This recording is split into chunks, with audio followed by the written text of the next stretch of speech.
हाँ जी। कोई दिक्कत नहीं, माइक ऑन नहीं कर पाया मैं। अभी आप पढ़ रहे हो दुनिया का सबसे सरल सब्जेक्ट राजस्थान की कला व संस्कृति।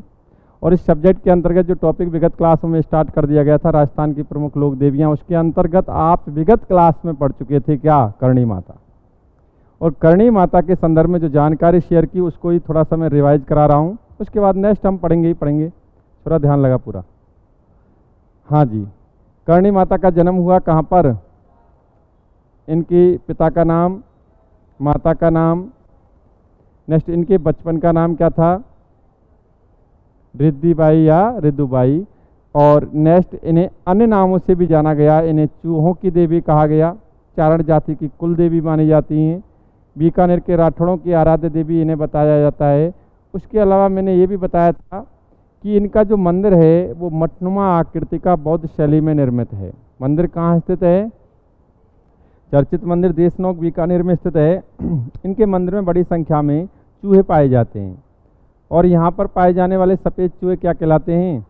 जिन्हें किसका वंशज बताया गया है? करणी माता का वंशज बताया गया है। इनके मंदिर में की जाने वाली आरती क्या कहलाती है? हॉट नॉलेज आपको, चिरजा। ठीक भाई। उसके अलावा मैंने बताया कि कुछ ऐतिहासिक परिप्रेक्ष्य में इनसे जुड़े हुए क्वेश्चन शेयर किए, 1 से 2 क्वेश्चन। जैसे कि राव जोधा द्वारा निर्मित मेहरानगढ़ दुर्ग की नींव किस लोक देवी के हाथों से रखी गई थी? नेक्स्ट आपको बताया कि राव बीकानेर नगर किसके आशीर्वाद से बसाया? बस सारे क्वेश्चंस आपको पता है, बस रिवीजन कराया मैंने। अभी नेक्स्ट आप देखें तो एक नाम आता है नागडेची माता। नागडेची माता। ठीक भाई। इनके संदर्भ में यदि हम देखें तो ध्यान से सुनना। हाँ छोरे, क्या मैं हूँ ना, मैं लिख दूंगा। मैं बिल्कुल फ्री रहता हूँ इवनिंग में, मुझे दे देना। अभी ध्यान लगा ले। ये राठौड़ों की कुल देवी मानी जाती हैं। क्या मानी जाती हैं? कुल देवी। ठीक भाई। मैंने आपको ये विगत समय में भी बताया था कि जो भी राठौड़ शासक हुए उनकी कुलदेवी के रूप में नागडेची माता की पूजा की जाती है। बाकी के आराध्य देवी आप जानते हैं, कुलदेवी और आराध्य देवी में डिफरेंस ना जाने तो पूछ लिया कर। हाँ जी, मैं बता दूं, कुलदेवी तो निश्चित रूप से हमें अपने पूर्वजों द्वारा पहले से ही पूज्य होती है, जो लगातार हमारे जो संतति होती है उसके द्वारा भी कुलदेवी के रूप में आगे मानी जाती है। ठीक भाई। और कहीं ना कहीं किसी राजवंश की, किसी वंश की निर्धारित रूप से एक ही कुलदेवी होती है। ठीक भाई। परंपरागत रूप से उसकी पूजा करते चले जाते हैं वंशज। आराध्य देवी किसी राजवंश में किसी विशेष शासक द्वारा निर्धारित होती हैं। आराध्य देवी एक से अधिक हो सकती है। आराध्य देवी या इष्ट देवी बराबर बात है, एक से अधिक हो सकती हैं। कुल देवी एक ही निर्धारित होती है। ठीक भाई, ये चीज ध्यान रखना। तो ये राठौड़ों की कुल देवी मानी जाती हैं। नेक्स्ट बात करें तो मारवाड़ में राठौड़ वंश के संस्थापक कौन हुए जी? वंश के संस्थापक राव सिया के पौत्र दूहड़ के समय, क्योंकि आपको पता हो तो मैं इसकी चर्चा विगत क्लासों में भी कर चुका हूं जब मैं आपको मारवाड़ का राठौड़ वंश पढ़ा रहा था। ठीक भाई, उस समय मैं ये चर्चा कर चुका हूं। दूहड़ के समय नागडेची माता की मूर्ति को कर्नाटक से लाया गया और नागाड़ा बाड़मेर में स्थापित करवाया गया।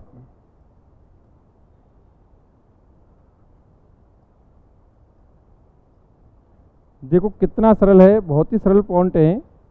आपको ये चीज़ पहले भी बता दी गई है, बस केवल रिवाइज करा रहा हूँ। ये ध्यान रखें कि ये जो नागदेची माता जो राठौड़ों की कुल देवी मानी जाती है, एक्चुअली आप ध्यान रखें जोधपुर, बीकानेर और किशनगढ़, इन 3 रियासतों पर राठौड़ों का अधिकार रहा। ठीक भाई, जोधपुर में राठौड़ वंश का संस्थापक कौन? एक्चुअली आप देखें तो मारवाड़ के जो राठौड़ हैं, सबसे पहले आप देखें उनको, उन्हीं की ब्रांच जोधपुर में स्थापित हुई, बीकानेर में स्थापित हुई और किशनगढ़ में। किशनगढ़ में आपको पता ही होगा किशन सिंह ने स्थापित की थी, जो मोटा राजा उदय सिंह का 8वां पुत्र था। आप मोटा राजा उदय सिंह का नाम सुना होगा, उसका 8वां पुत्र किशन सिंह था। उसने भी किशनगढ़ में भी राठौड़ वंश की नींव डाली थी। तो 3 जगह हम राठौड़ वंश पढ़ते हैं, जोधपुर, बीकानेर और किशनगढ़। ये ध्यान रखना, राठौड़ वंश की कुलदेवी के रूप में मानी जाती है। इनका जो प्रारंभिक मंदिर या मूल मंदिर प्रारंभिक दौर में कहाँ स्थापित किया गया? ठीक, अगर हम देखें तो इनकी जो मूल मूर्ति है, मैं ये बता देता हूँ, लिख भी देता हूँ। नागदेची माता की मूल मूर्ति, नागदेची माता की मूल मूर्ति अष्टादश भुजाओं वाली, इसका मतलब समझते हो? हाँ जी, अष्टादश भुजाओं वाली काष्ठ की बनी हुई है। किसकी बनी हुई है? काष्ठ का मतलब समझते हो? लकड़ी। ठीक भाई, अष्टादश यानी 18 भुजाओं वाली काष्ठ की बनी हुई इनकी मूल मूर्ति है। और मूल मूर्ति प्रारंभिक दौर में कहाँ स्थापित की गई थी? नागाड़ा में। लेकिन मैंने जब आपको ये पढ़ाया भी होगा तब आपको बताया होगा मैंने कि जब राव जोधा शासक बना, जब राव जोधा एक प्रसिद्ध शासक रहा है राठौड़ वंश का। जो बच्चे पढ़ चुके हैं राठौड़ वंश को, जोधपुर के राठौड़ों को, मारवाड़ के राठौड़ों को, तो कहीं ना कहीं उन्हें तो इन चीज़ों की जानकारी होगी। और जो नहीं पढ़े हैं उनको बस ये नाम तो शायद सुना ही होगा, राव जोधा, क्योंकि जोधपुर नगर इसी ने बसाया था, मेहरानगढ़ दुर्ग का इसी ने निर्माण करवाया था। जोधपुर का वो कह सकते हैं राठौड़ वंश का एक प्रसिद्ध शासक रहा। राव जोधा अपने शासनकाल में इस मूर्ति को नागाड़ा से लेकर के आया और जोधपुर, मेहरानगढ़ जोधपुर में स्थापित करवाया। अर्थात मूल मूर्ति वाला जो मंदिर है या मूल मूर्ति वर्तमान में कहाँ स्थापित है? मेहरानगढ़ जोधपुर। ठीक भाई, स्थापित है। बाद में उसको भी ले जाया गया कहीं, ये बात अलग है। लेकिन अभी हम देखें तो राव जोधा अपने शासनकाल में इस नागाड़ा से मूल मूर्ति को कहाँ लाया था? जोधपुर। ये भी ध्यान रखना है। इसके अलावा ये भी ध्यान रखना है कि आज भी नागाड़ा में मंदिर है। नागदेची माता का जो प्रारंभिक मंदिर नागाड़ा में बनाया गया था, वो मंदिर है, लेकिन वहाँ मूल मूर्ति की पूजा ना होकर एक शिला की पूजा की जाती है। ठीक, अब ये पॉइंट भी मैं यहाँ नोट कर देता हूँ। राव जोधा अपने शासन काल में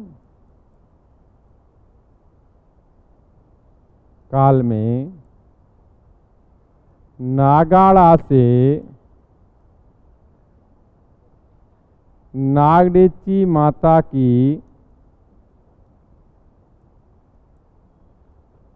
की मूल मूर्ति को लाया और इसे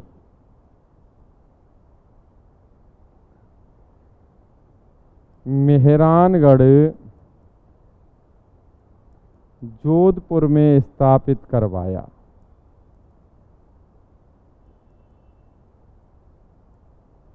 ठीक भाई, आप देखें एक पॉइंट और ध्यान नोट कर सकते हैं।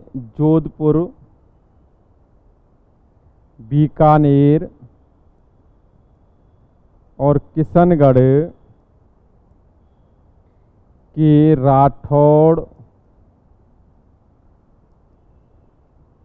शासकों के राज चिन्ह पर राज चिन्ह पर नागडेची माता का रूप सेन पक्षी चित्रित होता था। ठीक भाई, किसका चित्र बना होता था? सेन पक्षी। आई मीन नागडेची माता का जो दूसरा रूप माना जाता है वो क्या माना जाता है? सेन पक्षी। ठीक भाई, ये भी ध्यान रखना है।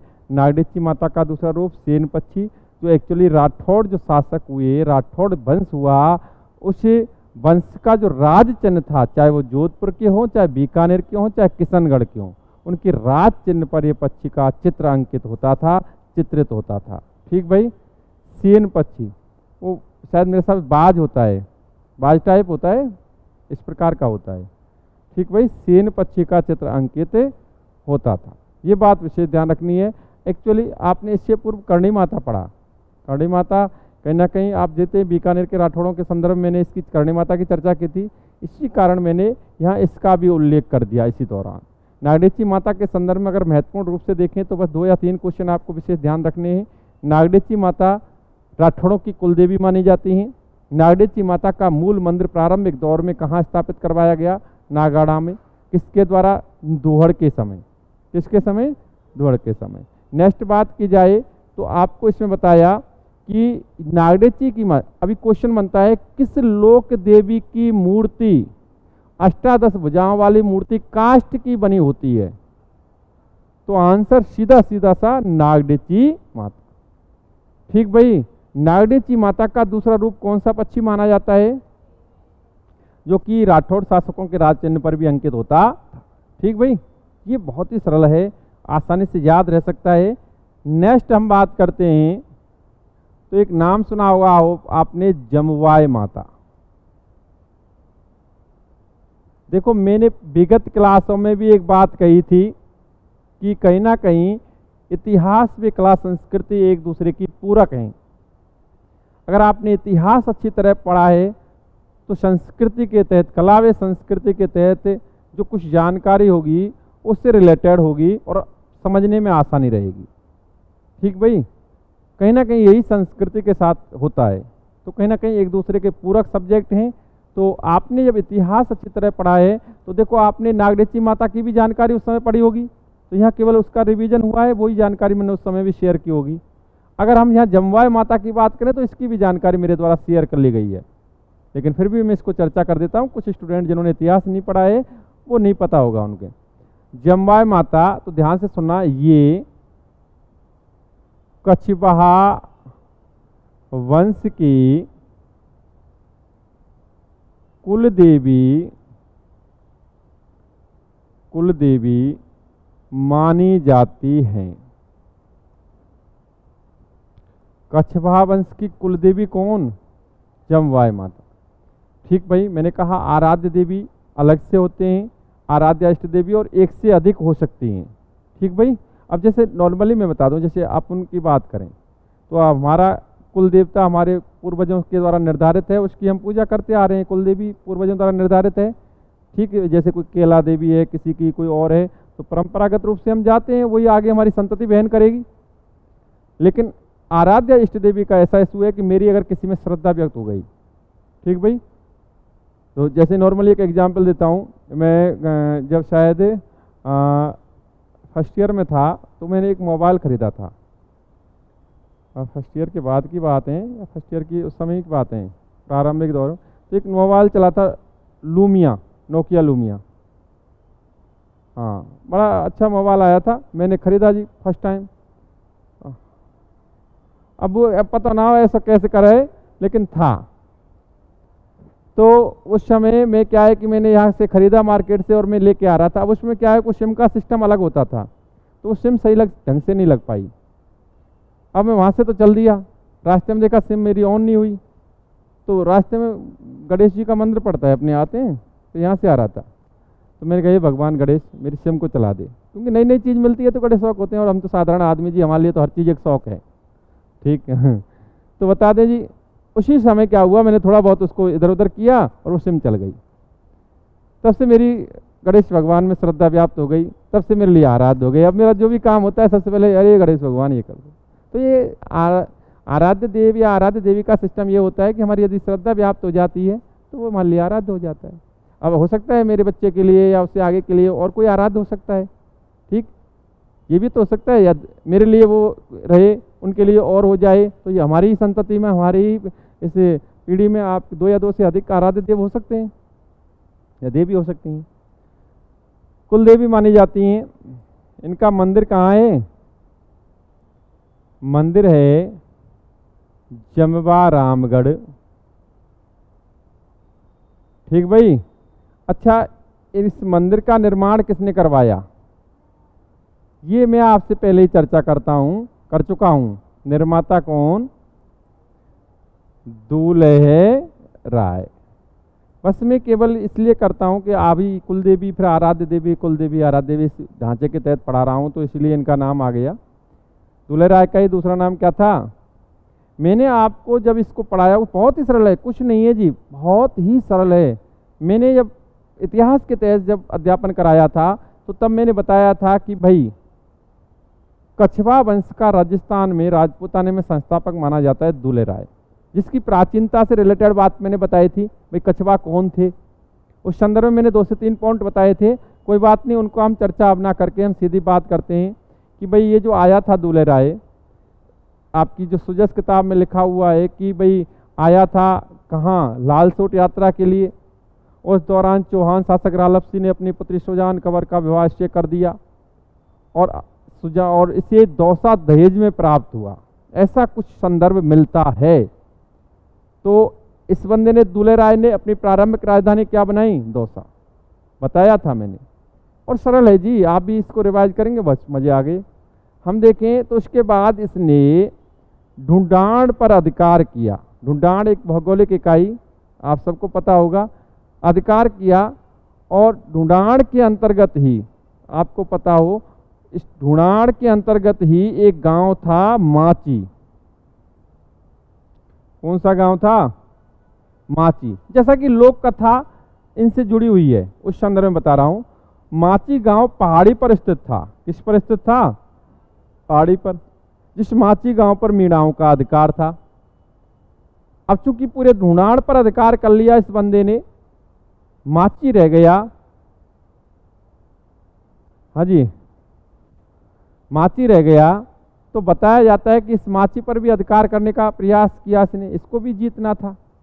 बताया जाता है इसी क्रम में दुलहराय ने इस माची पर बार बार आक्रमण किए, लेकिन जी ना, सक्सेस ना हुआ, जीत ना पाया। लगातार प्रयास करने के बावजूद भी इसको जीत नहीं। ऊंचाई पे थे। अब यहाँ का तो प्रोसेस ऐसा है जी, ये तो नीचे से प्रयास करेंगे, ऊपर से वो एक पत्थर मारेंगे तो 3 मरेंगे, ठीक भाई, सीधा सीधा निशाना लगता जी। बाकी जीत नहीं पा रहा था, तो ये बताया जाता है कि दुलहराय उदास होकर एक चट्टान पे बैठ गया जी, बैठा हुआ था। तभी इसके सामने अचानक एक सफेद वस्त्रों में एक औरत प्रकट हुई। अब अचानक कोई ऐसे आए तो कि आप कौन? कि मैं तुम्हारे पूर्वजों की कुल देवी बुढ़वाय माता, तुम्हारे लिए जमवाय माता। कि बताएं कैसे आना हुआ? कि मैं तुम्हें आशीर्वाद देने आई हूं, कि दे दो। हाँ, इसमें क्या दिक्कत है? कि आशीर्वाद दूंगी कि तुझे विजय प्राप्त होगी, लेकिन मेरी एक शर्त होगी। बता दो। कि शर्त ये होगी कि तुझे, जब तू इसको प्राप्त कर लेगा, जीत जाएगा, तो यहाँ मेरा मंदिर बनवाना पड़ेगा। कि ओके, डील डन, हो गया जी काम। लिया आशीर्वाद, बंदा चढ़ गया और इसको जीत लिया। ठीक भाई, अर्थात ये सब किसके आशीर्वाद से हुआ? जमवाय माता के अतः इस माची का नाम बदलकर ही इस दुलहराय ने किया था जमवाय। जमवाय यानी जमवाय माता के नाम पर। और चूंकि ये स्वयं को राम का वंशज मानते हैं, तो रामगढ़, जिसको अपभ्रंश रूप में जमवा रामगढ़ कहते हो ना आप, बस। और इस जमवा रामगढ़ को अपनी राजधानी बनाया और यहाँ जमवाय माता का मंदिर। कुछ नहीं है, बताओ, पढ़ने के नाम पे धोखा ही तो है। क्या है? कछवा शासक कुल देवी कौन? जम्बाई माता। मंदिर कहाँ है? कौन बनवाए? खत्म। ये होता है जी, कुछ नहीं है। नेक्स्ट बात करें हम तो एक और ध्यान से सुनना, एक नाम सुना होगा शिला माता।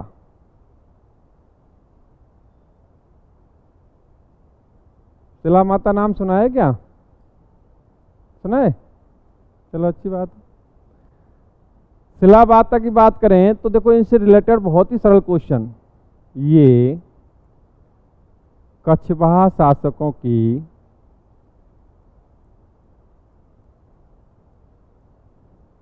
आराध्य देवी, आराध्य देवी को हम क्या कहते हैं? इष्ट देवी। एक ही बात है जी, इष्ट देवी माना जाता है। कुल देवी कौन और आराध्य देवी कौन? ठीक भाई, ये बात विशेष ध्यान रखना, आराध्य देवी एक से अधिक हो सकती है। नेक्स्ट बात करें, आराध्य देवी माना जाता है इनको। नेक्स्ट है कछवाहा शासक। हाँ जी, ये मैं कह रहा हूं ना, एक दूसरे के पूरक हैं। ये चर्चाएं सब हो चुकी हैं, अधिकांश चर्चाएं आपको ऐसा लगेगा कि हमने पहले सुनी है और कहीं ना कहीं पूरक होने की वजह से एक तरह से रिवीजन हो रहा है। कछवाहा शासक मान सिंह, आपको पता ही होगा, मान सिंह चर्चित शासक रहा है कछवाहा वंश का। सेकंड ग्रेड फर्स्ट ग्रेड में तो स्पेशली ये शासक पढ़ा जाता है, इससे रिलेटेड क्वेश्चन एग्जाम्स में आता है जी। मान Singh of Amer specially syllabus में होता है। ठीक भाई, और आपको ये भी पता होगा ये मान सिंह वह शासक है जिसने सर्वाधिक मुगल शासक अकबर की सेवा की, मुगलों की सेवा की। अपनी 12 वर्ष की अवस्था में ही चला गया और आजीवन, पता है जी तुम्हें तो, ये तो सब पता होगा ना, बहुत नॉलेज है जी। कछवाहा शासक मान सिंह बंगाल अभियान के दौरान, बंगाल अभियान के दौरान बंगाल के शासक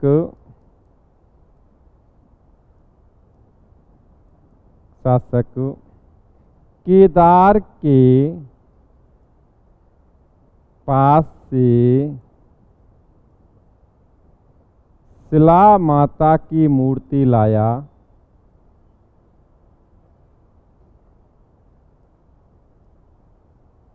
ये काले पत्थर की मूर्ति है। वैसे इसके संदर्भ में और भी कई जनश्रुतियाँ या लोक कथाएं जुड़ी हुई हैं। ठीक, मूर्ति लाया और इसे आमेर में स्थापित करवाया।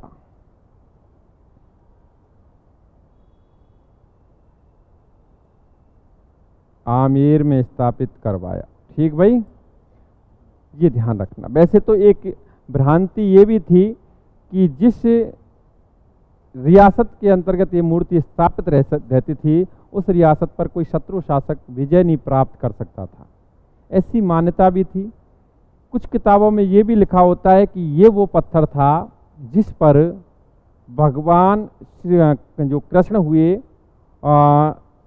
शायद वो 8वीं संतान थी, उससे पूर्व जो पुत्रियां हुई थी उनको कंस ने इसी पत्थर पर पटक करके मारा था। ऐसी कुछ जनश्रुतियां पढ़ने को मिलती हैं। लेकिन आपको बस इतना ध्यान रखना है कि वह शिला माता का मंदिर आमेर में स्थापित है। इसका निर्माण मान सिंह ने करवाया। मान सिंह इस मूर्ति को कहाँ से लाया? बंगाल के शासक केदार के यहाँ। कोई दिक्कत नहीं है। ये किसकी आराध्य देवी मानी जाती हैं? कछवाहा शासकों। बहुत नॉलेज है भाई। नेक्स्ट बात करते हैं शिला माता के मंदिर के किवाड़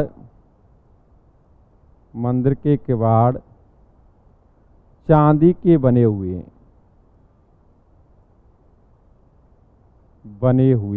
किसके बने हुए हैं? चांदी। नेक्स्ट बात करें इनकी शिला माता की, इनकी अष्टभुजी प्रतिमा की पूजा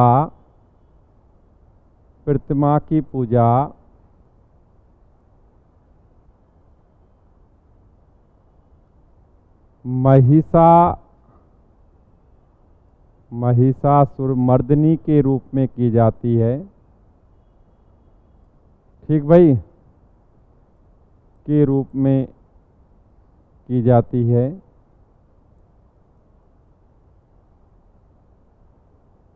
ये आदि शक्ति की ही एक काइंड्स है।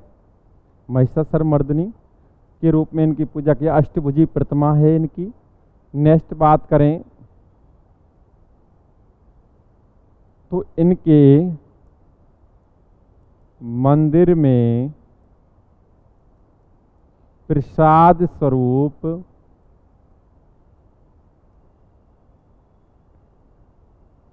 तुलसी व जल और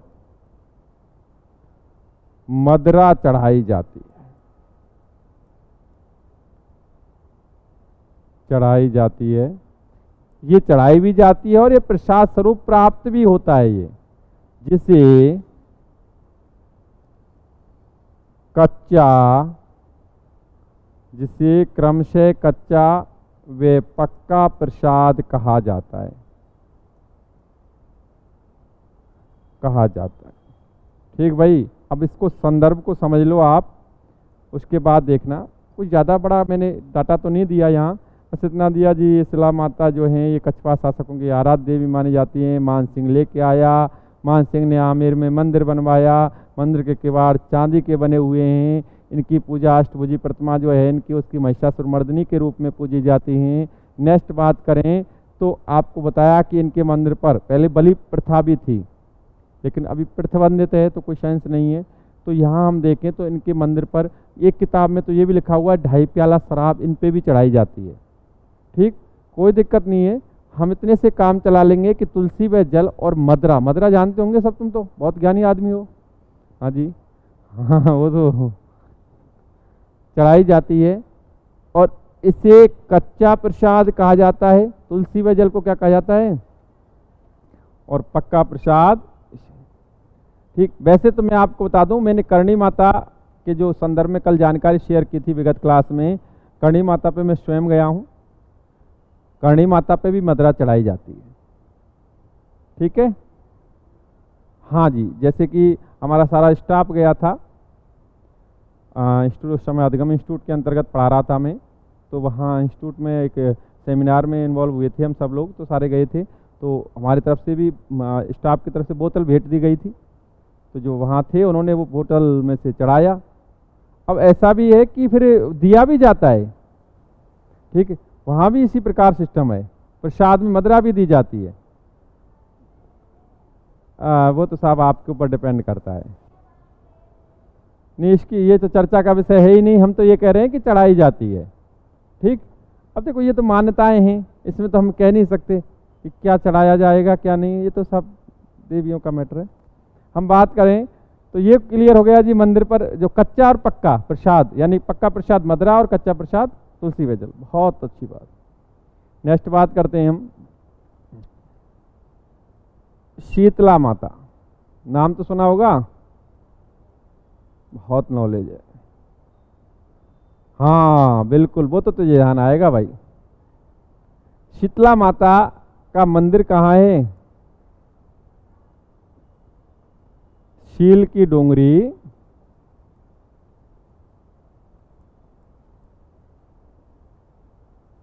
चाक्षु। अच्छा, तुम्हें पता है सारी चीजें, आपको पता होगा कि मंदिर का निर्माता कौन? निर्माता कौन? माधो सिंह। जयपुर का शासक हुआ माधो सिंह, शायद आपको सबको पता होगा। ठीक है, शीतला माता का मंदिर इन्होंने बनवाया था। नेक्स्ट बात करें तो शीतला माता का वाहन क्या होता है? वाहन होता है गधा। क्या होता है? गधा।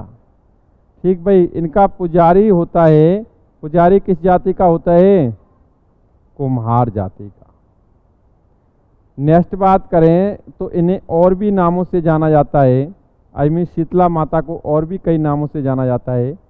इन्हें सीड़ माता, सीढ़ल माता, इन्हें महामाई माता, इन्हें चेचक की देवी, इन्हें कहा जाता है बच्चों की संरक्षिका।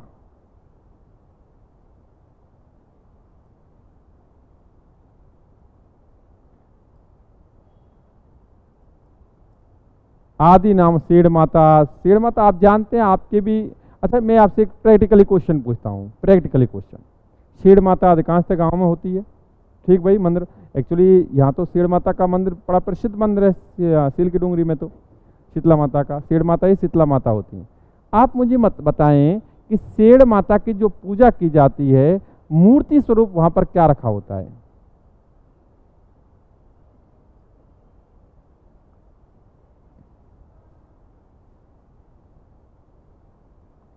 गए हो आप? हाँ, और तुम तो कहाँ कहाँ रहते हो? हाँ, इसी की एक्चुअली जो मूर्ति होती है, इनकी एक मूर्ति नहीं होती है, पत्थर होते हैं। क्या होते हैं? पत्थर रखे होते हैं, उन पत्थरों की पूजा की जाती है। यहाँ भी बड़े बड़े पत्थर रखे हुए हैं यहाँ मंदिर में, उनकी पूजा की जाती है, ठीक भाई। तो ये क्वेश्चन भी एक अच्छा है कि शीतला माता की, ध्यान से सुना, शीतला माता की खंडित प्रतिमा की पूजा की जाती है। खंडित प्रतिमा का मतलब समझते हो? टूटी फूटी। खंडित प्रतिमा की पूजा की जाती है, की पूजा की जाती है। नेक्स्ट बात करें हम, तो एक बहुत ही चर्चित क्वेश्चन, अच्छा क्वेश्चन। शीतला माता के लिए,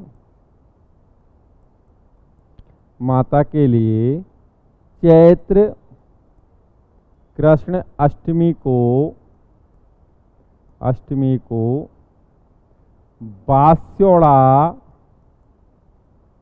बास्योड़ा जानते होंगे आप लोग, बास्योड़ा पर्व मनाया जाता है।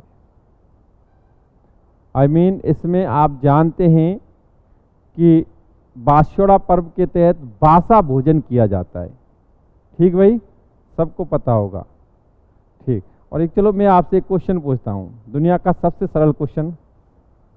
देखो हमारे आशा जी ने बिल्कुल सही बताया, वाइट वाइट कलर के पत्थर होते हैं, बहुत अच्छा। खंडित मूर्ति की, शशि जी ने भी बहुत, पत्थर की खंडित मूर्ति, मतलब हमारे जो ऑनलाइन स्टूडेंट हैं बड़े जीनियस हैं, ऑफलाइन तो डबल जीनियस हैं, ठीक।